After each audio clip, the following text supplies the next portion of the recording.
bring in Mohamed El-Erian, a chief economic advisor at Allianz and president of Queens College at Cambridge University. I'm just happy you finally got friendlier towards Bitcoin. Finally did that, Mohamed, right? And you down in the mid-20s, I think you said it was going to catch a bid at that point, I think. Yeah, but what a bid. Yeah, I mean, it's right. Hey, Mohamed, so we just heard that the Atlanta Fed's at like 1% or something. So that 5.2% print, that's like ancient history, I guess, already. Or should we view it that way?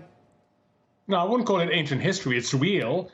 It has benefited our economy, but it was also associated with a rundown of savings.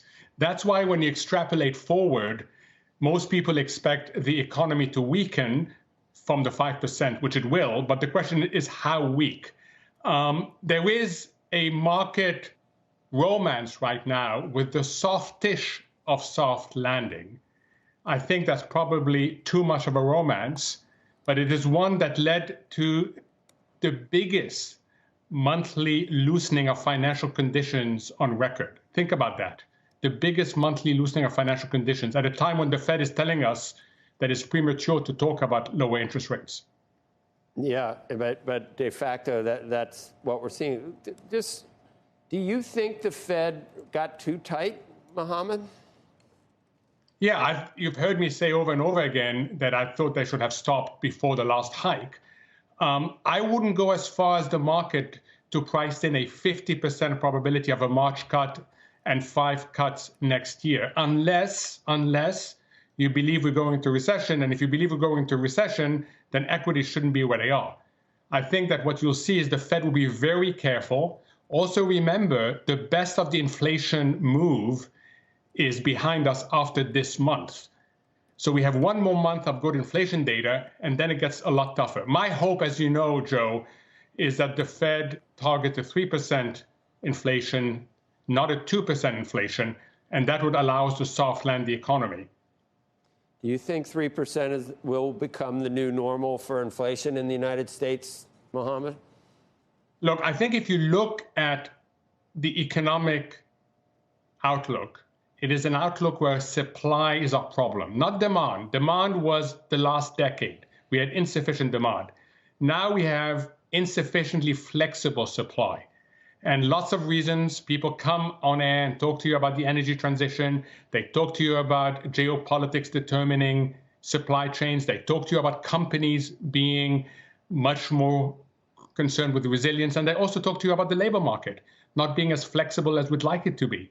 So if you put all that together, we're looking at the supply side being the constraint. In such a world, I really worry that a 2% inflation target means not only sacrifices in growth that we shouldn't make, but also sacrifices in equality that we shouldn't make. Yeah. Do you, at this point, Mohamed, think that we're still going to have, would you say, a soft landing? Would you the be softest surprised? of all soft landings. That's not, so the softest means you might as well call it a recession, or is it really? No. Even softer. Imagine you're in a plane, and the plane lands without you feeling you don't even know the wheels hitting the runway.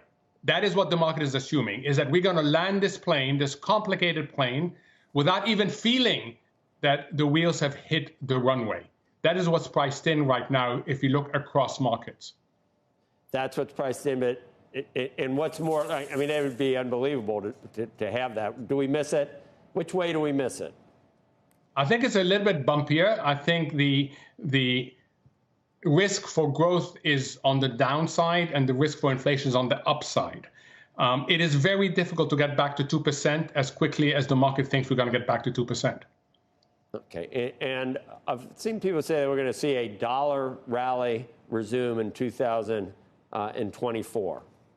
Do you see that? Yeah, I'm in that camp simply because the rest of the world is facing even greater headwinds than we are.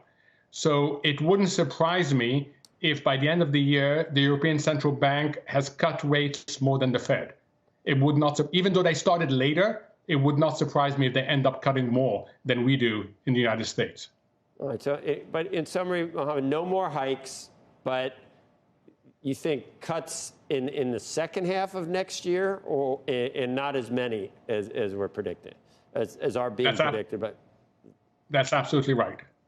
that's the way you see it. Okay.